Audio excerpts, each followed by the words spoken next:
The Right Side with Doug Billings. Hi, ladies and gentlemen. Welcome to the show. Doug Billings here on The Right Side. Thanks for joining me. No matter where you are around the planet, we're here, you and I, shoulder to shoulder. So today on the program, who really controls your health, your money, and your children's minds? That's what we're going to talk about. From the United States walking away from the World Health Organization, again, under President Trump, and the Supreme Court stepping into decisions involving the Federal Reserve. What's going on there? Plus, the digital systems that are shaping the next generation of children.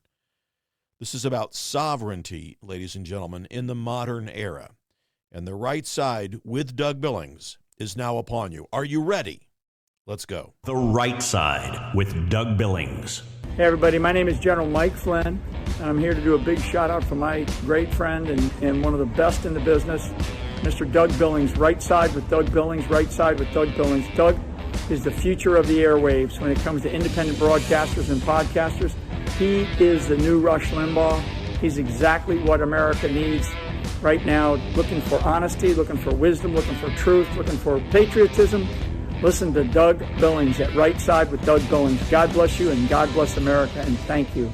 Ladies and gentlemen, we are winning. We're winning, winning, winning. Welcome to The Right Side with Doug Billings. Are you ready?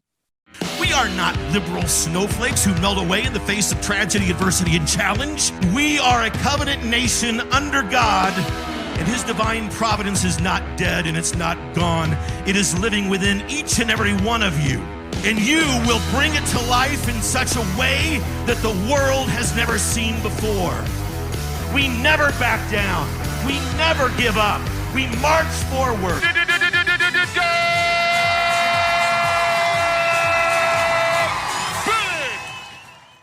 All right. Hi, everybody. Welcome to The Right Side with Doug Billings. Appreciate you all being here. A word that gets thrown around a lot, but almost never explained thoroughly enough, and we say it without really thinking about everything that it means. Sovereignty. Most people think sovereignty means borders and flags, maps or troops and treaties, or a combination thereof, right? But sovereignty at its core is something much simpler and, by the way, something much more powerful. It's who gets to make the final decision when things go wrong. Okay, think of that in terms of sovereignty.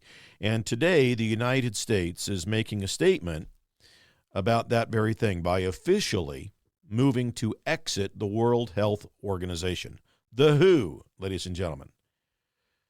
Now, let me slow it down because it's important to remember and to comment fully and effectively that this is not about doctors, it's not about nurses, it's not about vaccines. This is about authority. This is about controlling crisis. This is about who governs America when fear tries to enter into the room. That's what this is all about. And it doesn't take much to have a flashback back to the times where we didn't have authority. And it was taken away because other presidents with other agendas were in the Oval Office. So let's define what the WHO actually is. It is a United Nations agency, first of all, right? Founded by dozens of countries around the planet, guided by international committees, panels, political blocs, not elected by American voters, obviously, not accountable to American courts, and not bound by the United States Constitution. And yet, during global emergencies, it doesn't just give advice, it influences national policy. It sets global standards, and it pressures governments through trade and diplomacy, reputation. When you put all of that together, I mean, that's power, ladies and gentlemen. That's a powerful organization, not military power, narrative power, norm-setting power, moral authority power. And the United States is now saying we're stepping back and away and out of that system. So here's what the headlines are going to tell you. They say that this is about unpaid fees, it's about legal hurdles, and this is about bureaucratic process, okay? But what's really happening is much deeper than any of that. America is reasserting the idea that no international institution gets to outrank the consent of the American people. Let me ask you something. When the next global emergency happens, and there will be one, who should decide what happens in the town and in the county and in the state in which you live? Should it be your local officials, your state government, your elected federal representatives, or a committee based in Geneva? Because that's the real question behind the story, my friends. Here's how global institutions actually gain power. Not through an invasion, not through conquest, but through crisis. Every emergency creates a vacuum. And whoever steps into the role of to coordinate during the time of that crisis becomes the authority. First, they advise. That's how it always begins. Let's just give them advice. Then they recommend. Then they set expectations. And then they define what's reasonable or what's dangerous. And pretty soon, disagreement doesn't just make you wrong, it makes you irresponsible. And that's how soft power will harden into something very, very hard. Let me be clear about this, ladies and gentlemen. It's not an argument against cooperation. We are all about cooperation. Hard power, the power that can change lives and modify the way that you behave, that's something else. America should cooperate, absolutely. America should lead, and America should research, share the research materials, the results, share resources, share medical breakthroughs. All of that is glaringly obvious. But there's a difference between partnership and permission. There's a difference between leadership and submission. And the line between those two gets very blurry when institutions stop answering to the people that they affect.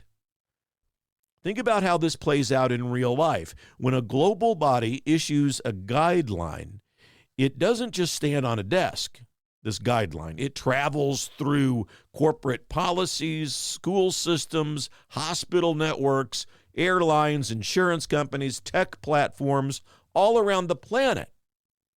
Suddenly, a recommendation becomes a requirement. Not because of law, mind you, but because of systems. And systems are often harder to fight than governments are. That's why sovereignty isn't loud. It doesn't march. It doesn't chant. It doesn't trend on social media. Sovereignty shows up in who signs the final order, who puts their signature on that final order, who gets to say, yes, we will, or no, we won't, who gets to say, yep, this applies, or no, that doesn't apply. That's where freedom lives, ladies and gentlemen, in that last decision. So let's talk about the argument that you'll hear from the other side. They're going to say that this weakens America, that we have stepped out of the World Health Organization. But let me flip that. A country that cannot say no, is not strong, ladies and gentlemen. A country that's got to always comply, has to always be in good standing, is not sovereign. Real leadership doesn't come from being the best follower in the room. It comes from being the standard setter. And here's the strategic question for the United States. Do we want to be one voice among many, or the nations others look to when things fall apart? Because those two are very different roles, very different responsibilities. And here's what doesn't get talked about enough. The who isn't just medical. It's political, it's economic, it's diplomatic.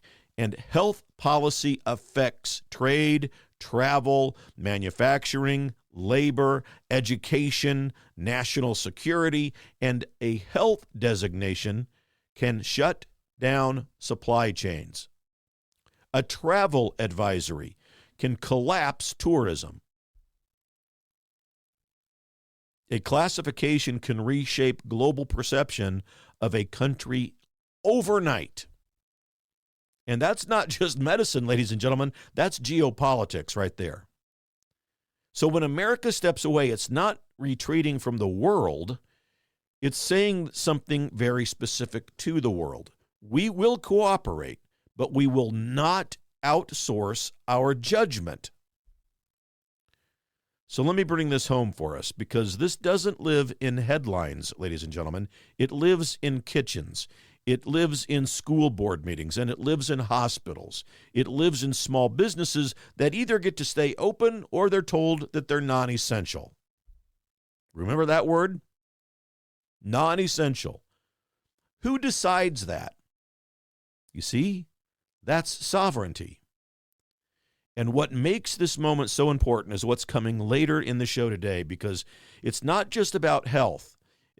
In the next block of this show, we're going to talk about money, specifically who controls it, who protects it, and who answers for it when it fails. Because whether it's your body, whether it's your bank account, or your child's mind, the question is always the same. Who gets the final say? Ladies and gentlemen, this is the right side. This is how we roll. And when we come back, I'm gonna step into a Supreme Court battle that could redefine the relationship between the American people, the President of the United States, and the most powerful financial institution in the world, our Federal Reserve.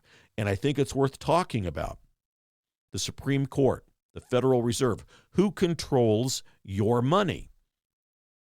Because if we just talked about who controls your health during a crisis, this section of the show is about something just as personal. And in many ways, it's just as powerful, if not more so. Who controls your money? Not the bills that you have to pay, not the money that's in your wallet necessarily, but not the numbers that are in your bank app, but the invisible system that decides how expensive your mortgage is going to be, whether your credit card grows or shrinks, how much your savings account will be worth next year, and how your paycheck actually, how far it goes at the grocery store. And right now, the Supreme Court of the United States is being asked to weigh in on a question that has seriously been ignored, hasn't been tested at all in over a century. Can the President of the United States remove a sitting governor of the Federal Reserve? That's the question. Now, let's take a look at it, because this is one of those stories that gets buried under legal jargon and economic language. And most Americans are never told why it actually matters in their lives if this can be done or not, if a president can remove a governor of the Federal Reserve. So, in case you're from Raytown, Missouri, let's just look at what is the Federal Reserve. It's not a bank in the way that you think of a normal bank. It doesn't take deposits. It doesn't give you a checking account. The Federal Reserve is the central nervous system of the American economy. Okay? It controls interest rates, money supply, lending conditions, emergency funding for banks and institutions, and in simple terms, it decides how easy or how difficult it's going to be to move money through the economy. And when money moves easily, businesses expand, people borrow, and homes get built. When money tightens, everything slows down. Jobs, housing, investment, growth, all slow. Now, there's a tradition. For over 100 years, the Federal Reserve has been treated as independent, okay? Meaning that it doesn't answer directly to the White House. It doesn't take daily political direction from Congress. Its governors serve fixed terms, protected from being fired for political reasons. The idea itself is fairly simple. If politicians controlled interest rates, they could lower them before elections, juice the economy, and pass the bill on to the next administration. So the system was designed to put a wall between political power and monetary power. And now that wall is being tested in the court. The case before the Supreme Court centers on Lisa Cook.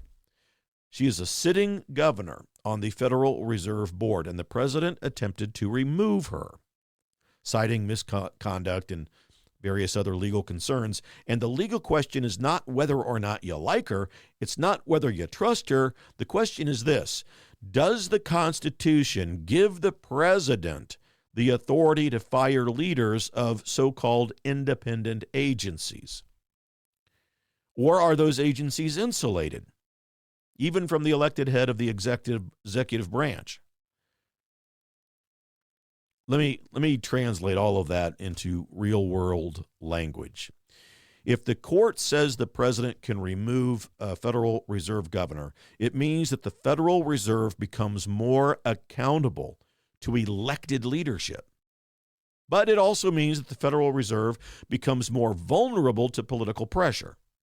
If the court says the president can't remove a Federal Reserve governor, it means the Federal Reserve remains insulated from politics. But it also means that one of the most powerful economic institutions in the world remains largely insulated from you, the voters.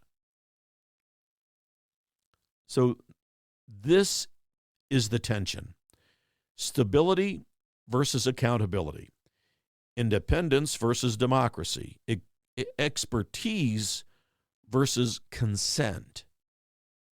And this is not an academic debate. This is about who ultimately answers to you. I'll give you an example.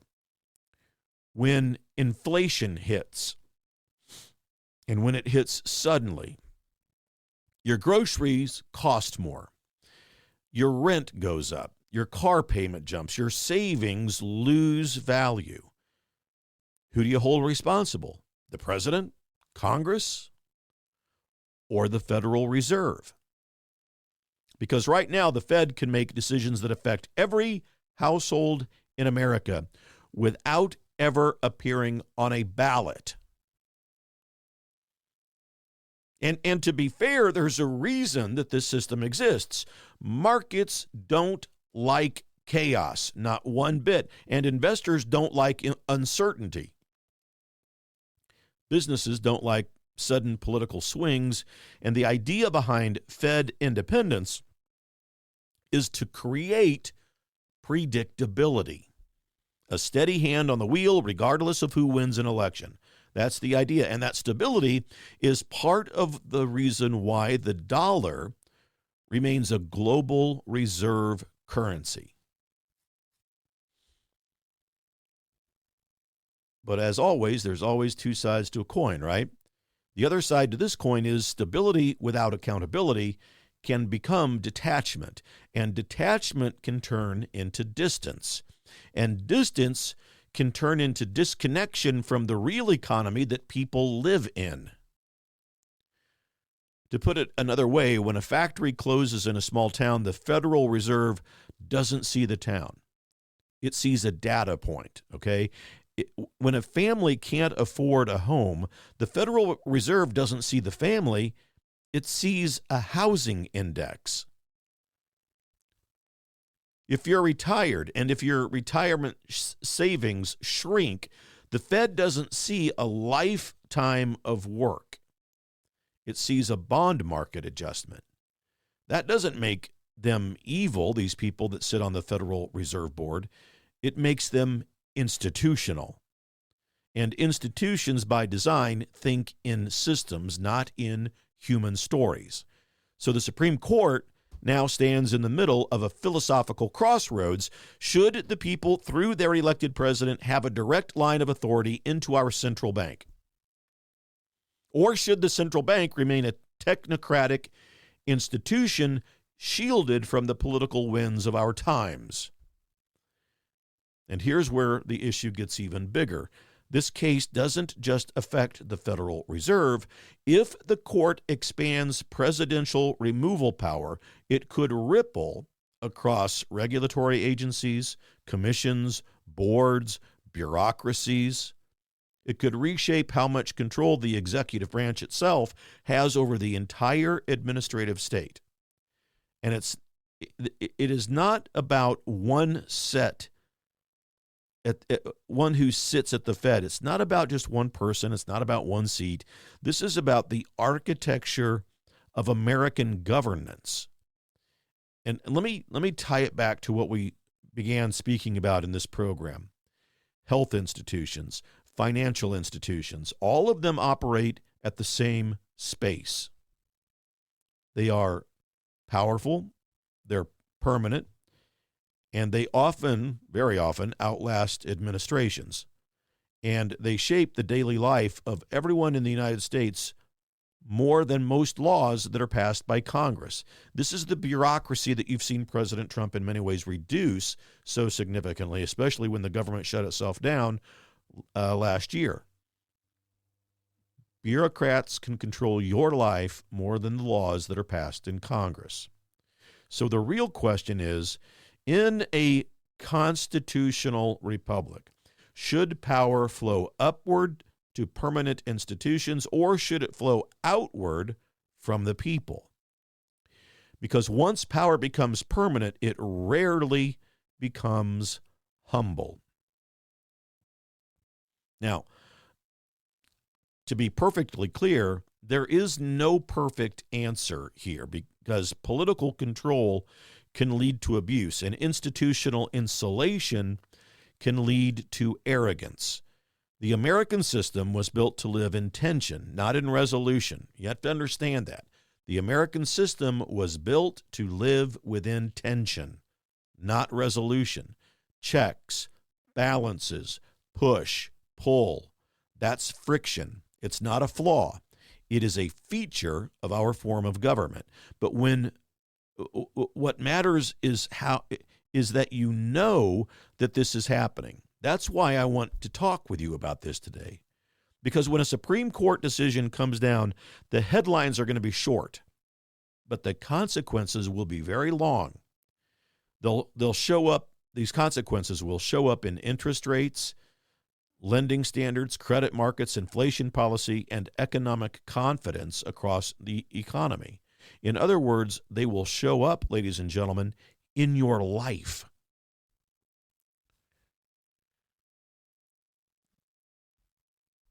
Well, I want to switch gears a bit. I want to talk about what's going on in other parts of the world. It affects us here, what's going on. Iran specifically, terrible tragedy. Iran's days are numbered. Their government is numbered. They've got, proxies, minions. They've got drug lords. They've got tribal leaders. They export chaos. They test American resolve. They're doing it again. They're acting up. We've talked about institutions in this program today, and money and power. But power that doesn't wear a uniform, ladies and gentlemen. In the modern world, conflict doesn't always come, with tanks rolling across a border. Sometimes it comes with militias. Sometimes it comes with fighter cells, sleeper cells. Sometimes it arrives in networks of fighters who don't belong to any one country, but answer to one regime. And right now, the Iranian government is leaning heavily into that very model. So let's define what we mean when we say proxy warfare. What does that mean? A proxy is a force that fights on your behalf without your flag on their shoulder, all right? So they're not officially in your army. They don't march under your banner, but they move in your interests. They disrupt your enemies, they advance your influence, and if something goes wrong, you get to be able to deny responsibility. It's power with plausible deniability is basically what it is. And Iran has built an entire regional strategy around that idea. Instead of protecting power with its own military, it builds and it funds and it trains and it supplies aligned militias across the Middle East. So they've got groups in Iraq, in Syria, Lebanon, Yemen, and well beyond those places. These groups don't just fight, ladies and gentlemen, they shape politics and they intimidate governments and they pressure United States allies and they test American red lines. Now, here's why this matters so much to you in the middle of the heartland, whether you live in Kansas, Missouri, Texas, or anywhere else. Because when instability spreads in the Middle East, it doesn't stay there. It affects global oil prices, shipping routes, international markets, refugee flows, terror networks, and U.S. military posture. Every ripple turns into a wave when stuff goes on in the Middle East. And I can walk you through the strategy. Iran doesn't want a direct war with the United States. Oh, they'll talk a big game. That would be catastrophic for them. So instead, they operate in this gray zone. They push here, they test there, they escalate just enough to gain ground, but not enough to trigger a full-scale response. It's like leaning on a fence. Not trying to knock it down, just seeing how far it bends, right? So the militias act as early warning systems, pressure points, and bargaining chips in a lot of ways. And if Iran wants leverage, especially in negotiations, tensions begin to rise. If Iran wants relief from sanctions, things suddenly calm down. Conflict becomes a dial that Iran can turn up or down depending on their circumstances and what they want to get out of their circumstances. So let's talk about what this does to American credibility, because deterrence isn't about giving a speech. It's about expectation. If a regime expects that crossing a line will be met with consequences, they think twice. If they expect hesitation or debate or a speech or a delay of any kind, they keep pushing. That's why proxy warfare is so dangerous. It creates ambiguity. Was that attack state-sponsored? Was that group acting independently? Was that an accident or an intended message? You know what I mean? So while lawyers and diplomats debate definitions, facts on the ground change. Positions shift. Territory gets contested and influence grows. So then there's the human cost to all of this, which has been incredibly horrific, because behind every militia headline that you read, there are cities that are caught in the middle. There are families that are displaced, infrastructure that's destroyed, and an entire region is locked then in a cycle of retribution, of retaliation. As it turns out, proxy wars don't end. They linger, and they turn conflicts into unfortunate and deadly permanent conditions. And that's the uncomfortable truth about what's happening in Iran. America's enemies watch not just what we do, but how fast we do it. Speed signals resolve, and delay signals doubt. It's a difference between, Biden and Trump come to mind for me automatically. Biden would appease our enemies and never act quickly, and it caused the rest of the world to doubt our resolve. Trump's the exact opposite. Oh boy, is he resolved, and wow, does he act fast. And so in a world of instant communication, hesitation becomes visible. So So what does our American first strategy look like in that kind of an environment? It doesn't mean chasing every militia across the desert, by the way. It means clear red lines, predictable consequences, strong alliances, and visible strength. Because deterrence only works when it is believable, ladies and gentlemen. Let me break down the tools in this. I'm not talking about slogans. I'm not talking about sound bites. Tools, okay? Sanctions that target money, okay? The way that money flows.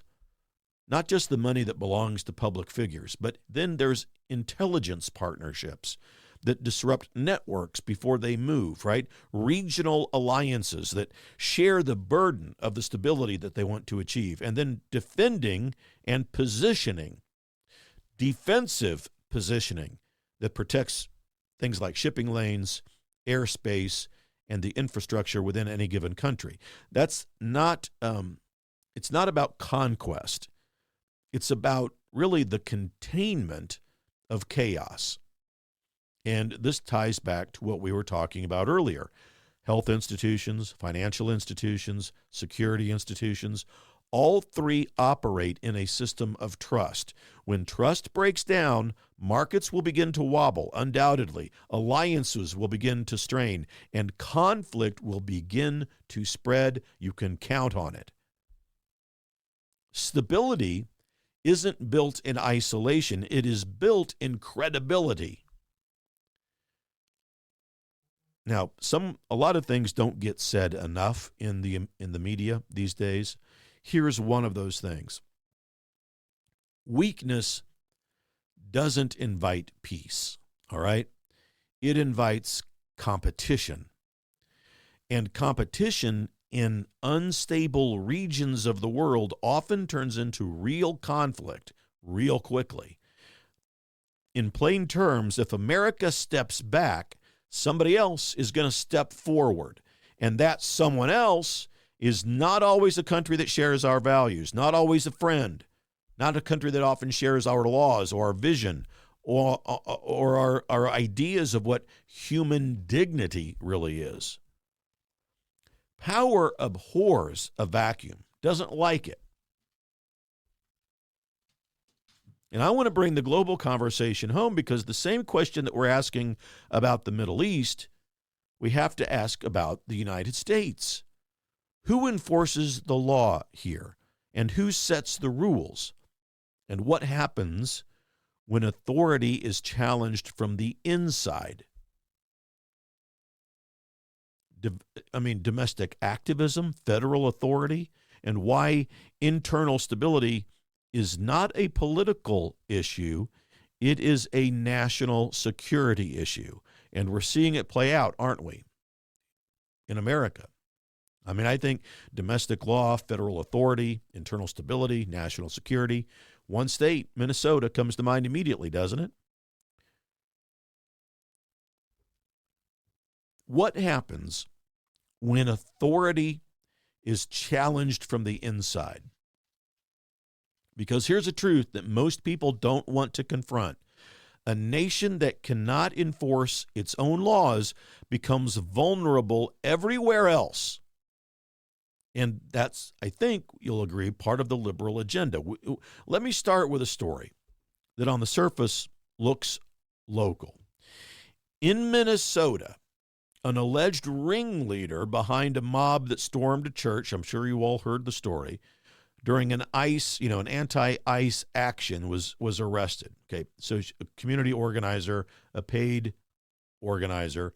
Now, depending on what media you follow, this gets framed as protest, activism, civil disobedience. But let me tell you, and let's look together at what really happened. This was not a sign. It wasn't a chant.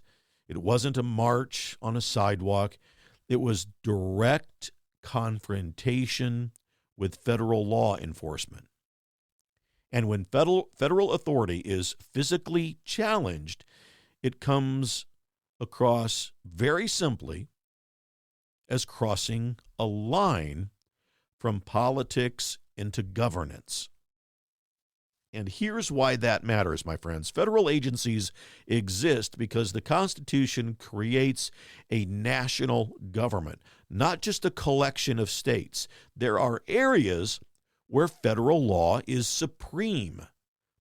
Borders, immigration, national security, interstate commerce, okay? You can debate policy. You can argue priorities, but when the enforcement itself becomes a target, the system starts to crack. So widen the lens a little bit with me. Look at what's happening in now Virginia, where a series of legislative and executive actions are being pushed that critics argue that would weaken law enforcement, reduce penalties, and reshape criminal justice standards in that state, and possibly ripple out throughout the country. Supporters will call it reform. Of course they will. And opponents call it retreat. But here's the key point. Regardless of where you land politically on this issue, policy shapes behavior. There's no doubt about that. Laws don't just punish, they signal. They tell people what a society tolerates.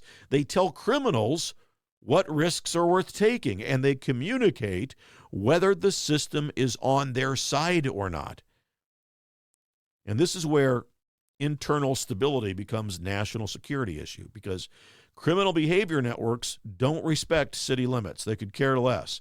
They don't respect county lines. They don't respect state borders.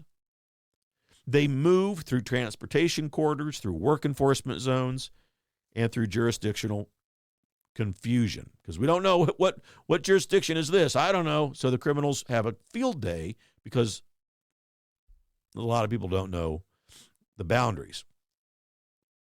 Now, when one area there becomes soft, it becomes a hub. And I'll connect it back to what we talked about in the Middle East. Just like foreign regimes use proxy militias to test American resolve, domestic actors who are paid or not to show up and become these kind of professional protesters, domestic actors will test the authority of the United States here at home. And you can see it play out in front of us. They push, they see what happens, they escalate if nothing happens, and the pattern becomes the same. The scale is a little bit different, but the pattern's the same. And then you've got people usually on the radical liberal left who will create bailout funds and GoFundMe accounts for the criminals so they can get right back out on the streets again. Federalism. We have to talk about it. A word that, we talk about federalism, don't we? And I think that if you were honest, we would all admit that since we don't teach civics in schools anymore, federalism isn't really a word that's explained thoroughly enough. The United States was built on a layered system of authority. Local, state, and federal. Each level has its own role, and each level has its limits. The system works when those layers cooperate. It breaks down when they collide, when they don't cooperate. So the balance, how do you get there? Local governments handle community needs. States shape regional policies, okay? And the federal government protects national interests. Immigration enforcement sits right in that third category. It's not a neighborhood issue. It is not a county issue. It is a national issue. And I want to be really clear, this is not about being anti-protest, not at all. Americans have the right to speak, to assemble, to criticize their government. That's not weakness, that's strength. But there's a line between expression and obstruction, between speech and force, right? And between dissent and the disruption of lawful authority. And the disruption of lawful authority is why a woman by the name of Renee Good lost her life. It's very tragic. And when that line gets crossed, the questions become, well, who enforces the law? And if the answer becomes nobody, then the law becomes just a suggestion. That's why internal stability matters globally. Our allies watch how we govern ourselves. They do. If you don't think we're being watched, our rivals watch how we enforce our laws at home. And if they see hesitation, division, or paralysis, they factor that into their geopolitical strategy. A country that looks uncertain at home looks uncertain abroad. It's that simple. It's that fundamental. And when we put it into practical terms, when a nation struggles to control its borders, its streets, its institutions, it sends a signal. And not just to the people, the citizens of that country, but to the world. And that signal says pressure works. And once pressure works, it gets applied and applied and applied more often. Now, what about the human side in all of this? Because behind every policy debate, there are real people. Families who want safe neighborhoods, businesses that want predictable rules, right? And communities that want trust. They want to trust the system. When law enforcement is weakened or politicized, trust begins to erode. And when trust erodes, cooperation disappears. And when cooperation disappears, enforcement becomes force instead of partnership. And that, my friends, is a very dangerous cycle. So America first, that's you and me. What do we look like here in this approach? If we were talking about all of this, what would the American first approach be? It's not about being harsh, certainly not. It's about being clear. Clear laws, clear consequences, clear authority. A system that people understand, even if they disagree with it, is stronger than a system that no one believes in. Again, health institutions, financial institutions, security institutions, law enforcement institutions, all of them depend on legitimacy, not just power.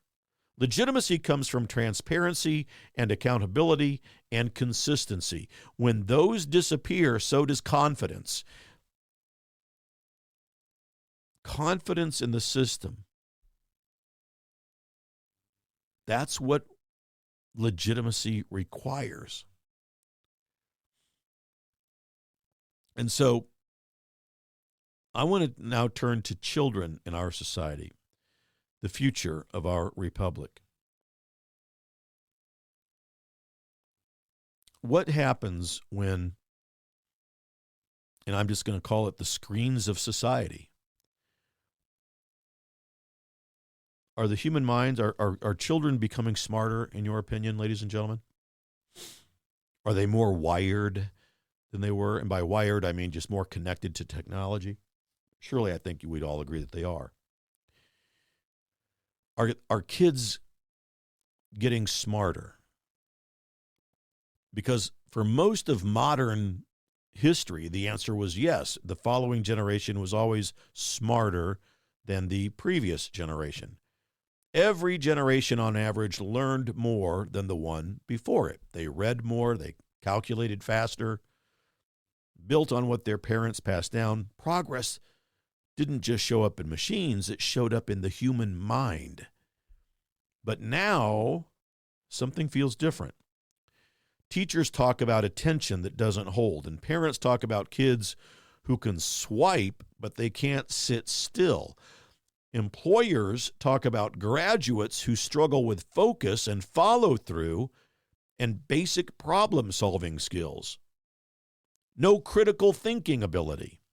And into that space walks a claim that stops people cold in their tracks, that for the first time in modern history, a generation may be underperforming cognitively compared to the one before it.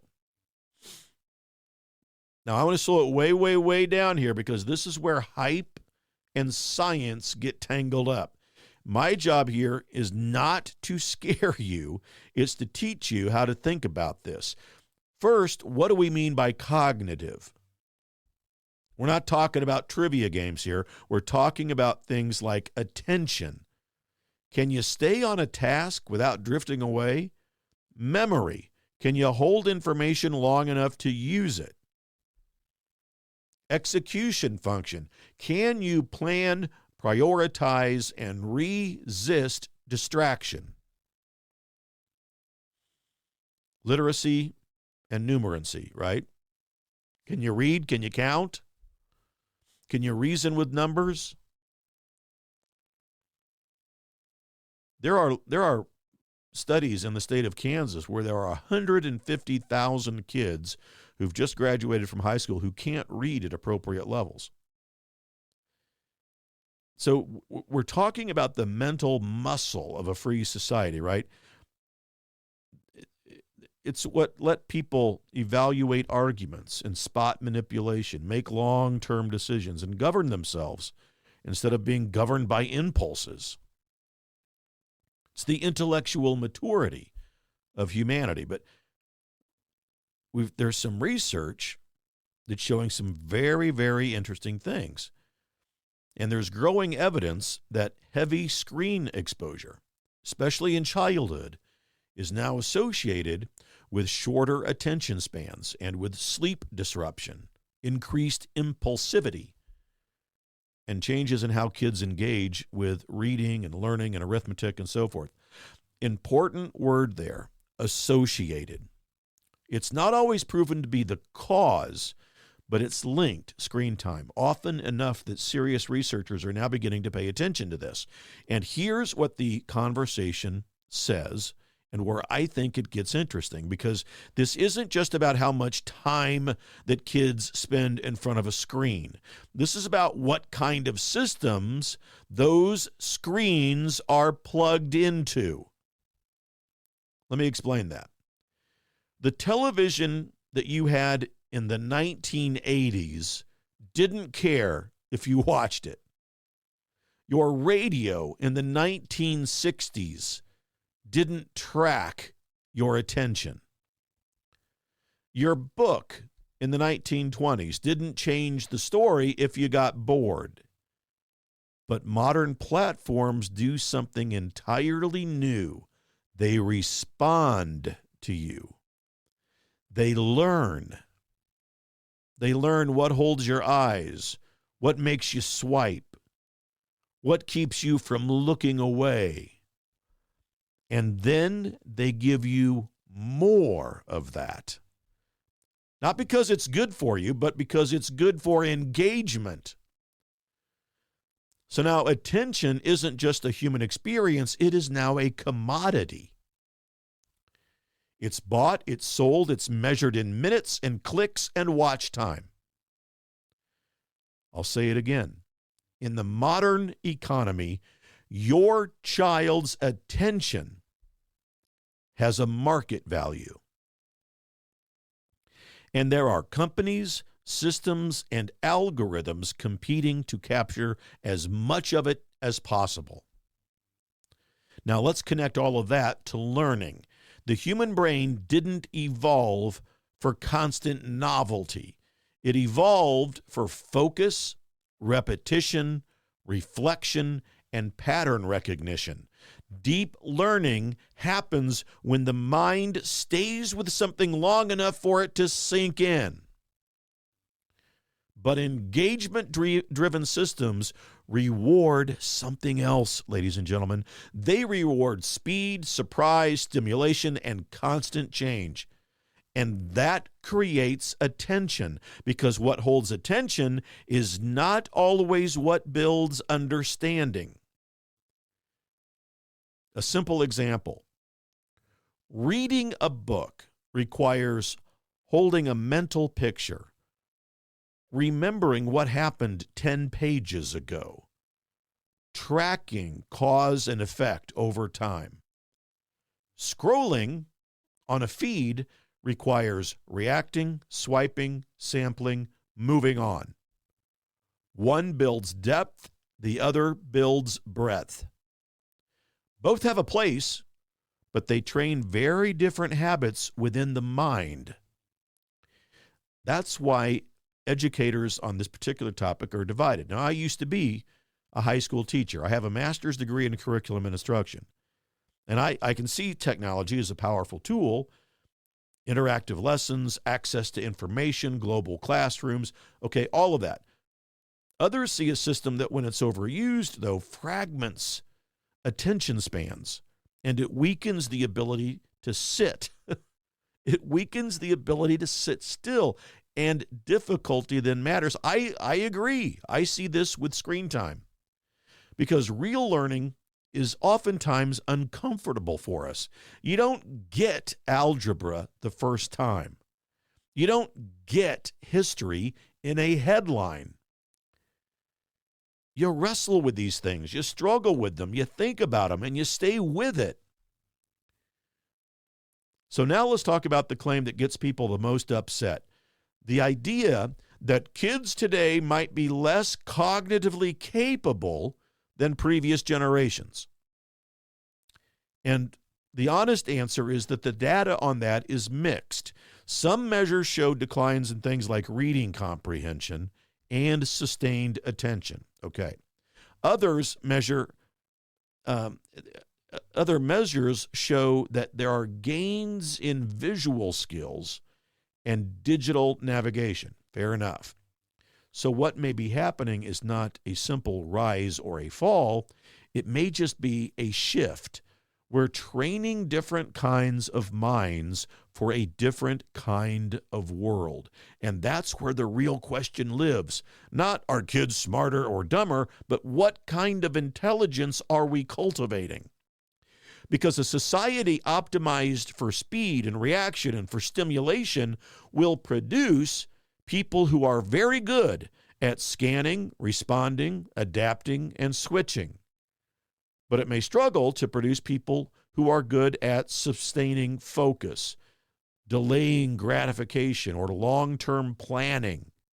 Deep moral reasoning becomes an issue because there's not critical thinkers anymore. And those skills matter in a republic. That's why I'm such a big fan of putting back, in school, high school, and maybe even grade school curriculums, philosophy, arithmetic, civics. Philosophy creates critical thinkers, ladies and gentlemen. So I'll tie this back to everything that we've talked about today: health decisions, money systems, foreign policy, law enforcement. All of them assume something about the citizen. They assume a person who can pay attention, evaluate claims, resist emotional manipulation, and think beyond the moment that they're in. A free society doesn't need just laws. It needs citizens with the cognitive strength to use them wisely.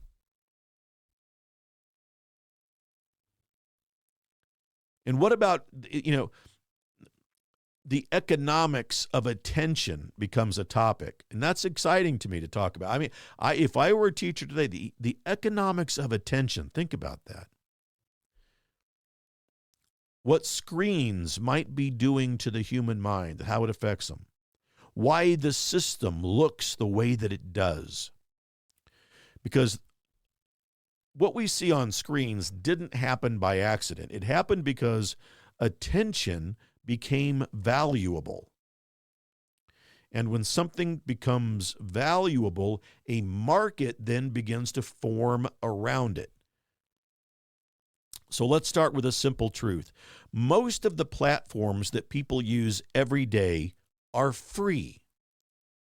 You don't pay to open up an app. You don't pay to scroll. You don't pay to watch. But free is rarely free. If you're not paying for the product, you are the product. Here's how modern attention economy works. Companies make money by showing advertisements, selling data, and shaping consumer behavior.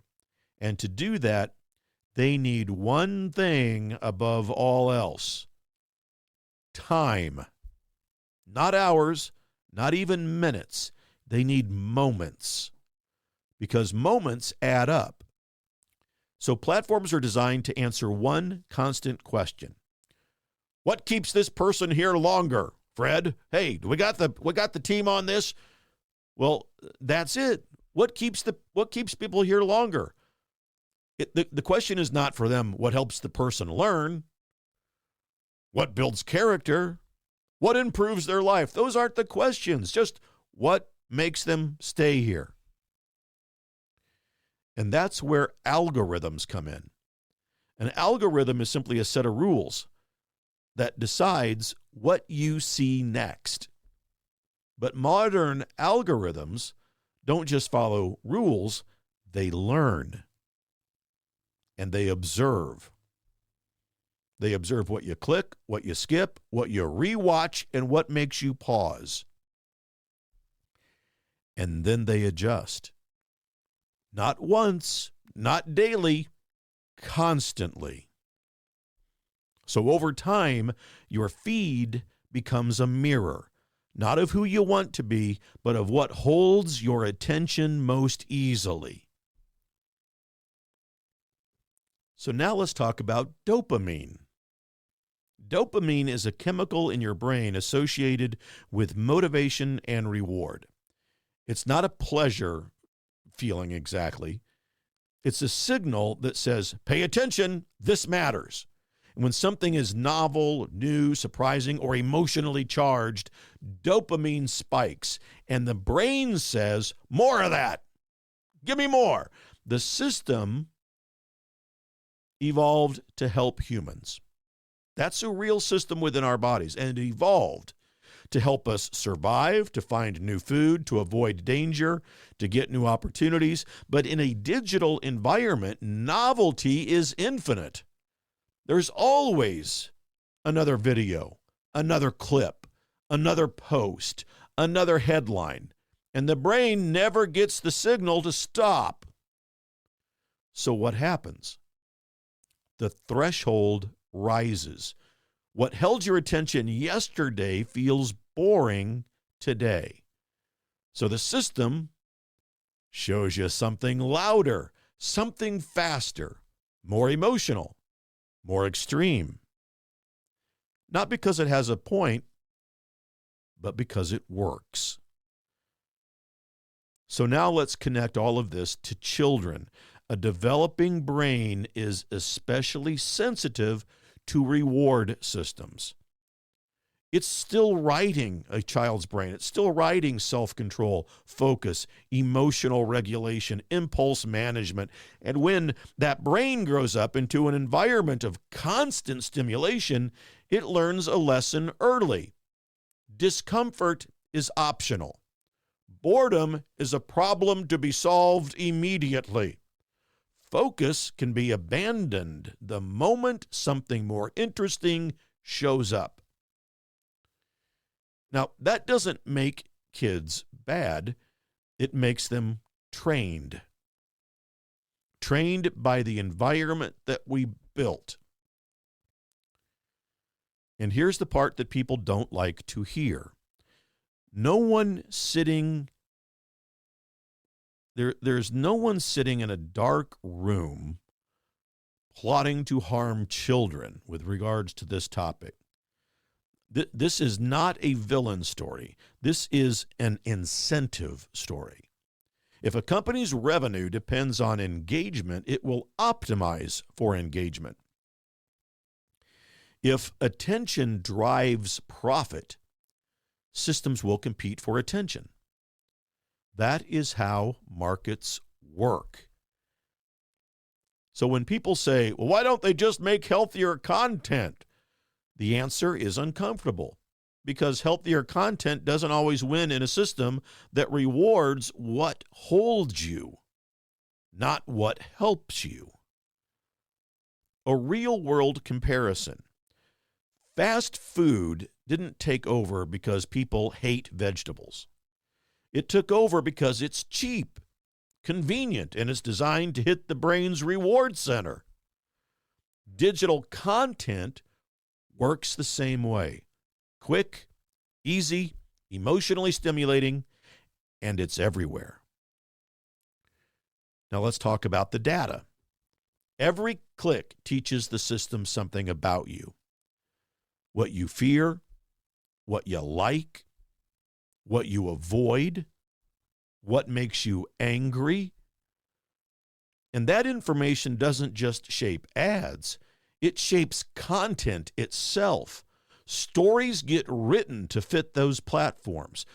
Videos get made to fit what spreads. Headlines get crafted to fit what triggers. So over time, the culture starts to tilt, not towards what's true, but towards what's engaging. And those two are not always, in fact, very rarely, the same thing. That's where this becomes a civic issue, ladies and gentlemen. A republic depends on citizens who can sit with complexity, hear arguments that they don't like, weigh evidence, and change their minds. But an attention economy, an economy that has only your attention as its goal, thrives on speed, emotion, tribal identity, and reaction. One builds deliberation, the other builds momentum. And momentum is powerful. It can move markets, it can move crowds, and it can move elections. And we can take all of this back to the earlier parts of this program: health narratives, financial confidence, foreign conflicts, domestic law. All of them now live in a media environment shaped by engagement incentives. What spreads is not always what's accurate. What goes viral is not always wise. So the real question isn't just, are algorithms affecting us or influencing us? Of course they are. The deeper question is, what kind of society do we become when our public square is governed by systems that reward reaction instead of reflection? There are moral dimensions to this, because now artificial intelligence can generate content at scale. Not just posts, not just videos, entire streams of material tailored for your engagement, delivered endlessly to you. If you believe one thing, you're going to get that in your feed. And we have to ask, what responsibility do we have as parents, as citizens, as a nation, when machines optimize for clicks instead of character? And so now we talk about something deeper: responsibility. Because the first time in human history, we've built machines that can create culture at scale. Not just distribute it, generate it. Stories, images, videos, voices, entire worlds of content produced not by people with values, but by systems with goals. And the goal almost always is the same: engagement. Artificial intelligence doesn't understand childhood, innocence, meaning, moral development. It doesn't know what a child should or shouldn't see. It knows what gets watched. It knows what gets shared. It knows what holds attention. So when AI is plugged into an engagement-driven platform, it becomes a very efficient machine for producing whatever works, not whatever is wise. Now, that's not an accusation. That is a design reality. A system built to optimize for a metric will optimize for that metric. If the metric is to watch time, you get content designed to stretch watch time. If the metric is clicks, you get content designed to trigger clicks. Value doesn't enter the equation unless someone puts them there. but children, because this is where the moral question becomes unavoidable. A child's brain is not just smaller than an adult's, it's unfinished. It's still getting wired. Empathy, self-control, fear response, trust, identity. And the environment that the brain grows up in becomes part of its structure. So when a child spends hours a day in a digital environment, that environment isn't just entertaining, it's training. It teaches what gets rewarded, what gets ignored, what gets repeated, what gets amplified. And the uncomfortable part of that, a lot of what holds attention, especially for young minds, is bright, fast, emotional, dramatic, sometimes frightening, sometimes confusing. Not because somebody wants to scare kids necessarily, but because those features are powerful at stopping the scroll. So the question becomes, who decides what a child should be exposed to in a system that's automated, personalized, and always on? Is it parents, schools, companies, governments, algorithms? Because right now in many households, the answer is quietly becoming the feed. So let's talk about scale. In the past, if somebody wanted to influence an entire generation, they had to write books, make movies, build schools, right? Train teachers. And that all took time. It took effort. It took accountability. Now, a system can generate millions of pieces of content in a day, tailored to different tastes, delivered to different screens, adjusted in real time.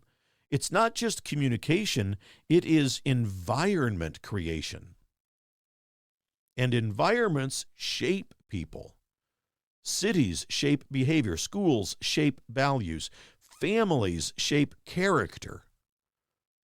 And now digital spaces are shaping children. They are shaping childhood. And so that brings us to the moral crossroads. Do we treat digital platforms as neutral tools like books and pencils, or as powerful environments like schools and neighborhoods? Because if they're environments, then I think the people who build them are, in a sense, architects of a childhood. Architects can carry responsibility. They do, and they should.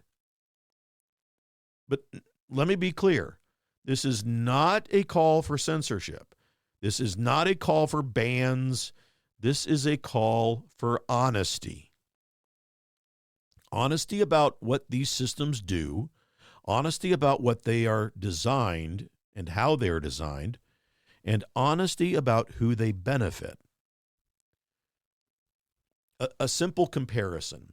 We regulate food labels, car safety, medical instructions, building codes, those kinds of things. Not because we hate companies, but because we recognize that systems can harm people even without a bad intention. So the question isn't, should technology exist? Of course technology should exist. The question is, what duty of care comes with building systems that millions of children live inside of every day? Now let's bring it back to America. A free society depends on families. Families depend on trust. Trust depends on knowing who has influence over your children.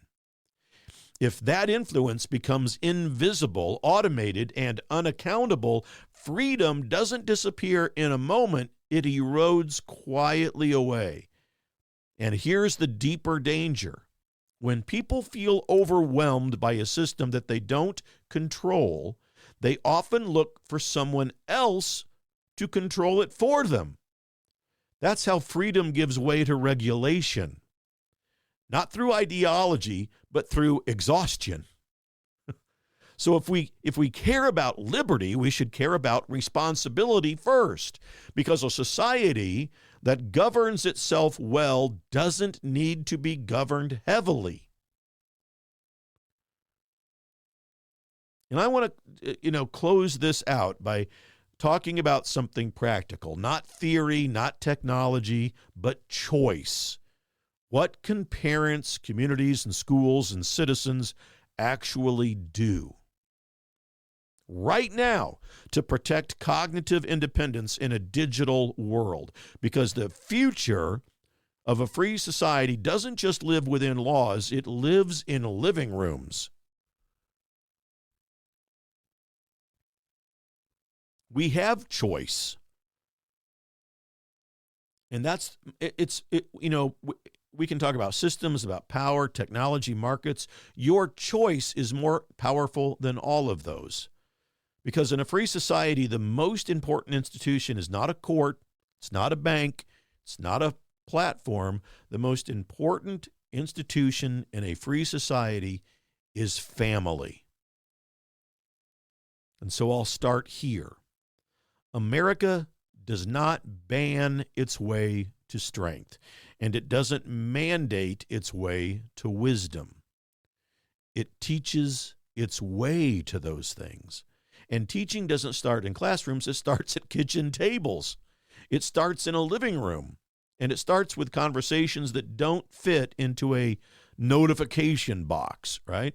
So what does an American response look like here? Not a policy paper, it's not a regulation, but a culture of attention, a culture that treats focus, reflection, and self-control as strengths, not as an inconvenience. And so parents, because no algorithm knows your child, no platform loves your child, no system worries about your child's future, you do. And that gives you authority that no institution can replace. And here are some practical human things that still matter in a digital age. Reading together. Boredom without a screen to deflect your boredom. Long conversations. Real responsibilities. Unstructured playtime and quiet time, prayer time. Folks, those things don't show up in metrics. They don't go viral, but they build something much more durable than engagement. They build character. All right, now let's talk about schools. Education is not just information transfer. If it were, the internet would have replaced teachers years ago. Education is formation. It's learning how to struggle with ideas, how to listen, and how to listen with the intent to understand, not to listen with the intent to respond. How to speak, how to disagree without destroying something, and how to stay with a problem when the answer does not come easily to you. So a classroom should be one of the few places left in society where attention is protected, where a student can sit with a book, a student can sit with a question or a thought without 1,000 competing signals trying to pull them away. Now let's talk about community, because families don't raise children alone, all right? They just don't. Neighborhoods matter. Churches matter. Clubs matter. Mentors matter. All of them create moral weather, if you will. that we have to navigate. They create an environment where certain behaviors feel normal and others feel out of place. And that moral weather shapes people more than any app ever could. And so I'll bring it back to the bigger picture. We talked about health sovereignty, economic independence, national security, institutional power. All of those rest on one quiet assumption: that citizens can think, that they can pay attention, that they can weigh evidence, that they can resist emotional manipulation, and that they can make long-term choices. If that assumption fails, no system can save a free society. Because freedom doesn't collapse when a law is passed. It collapses when people stop agreeing with or understanding.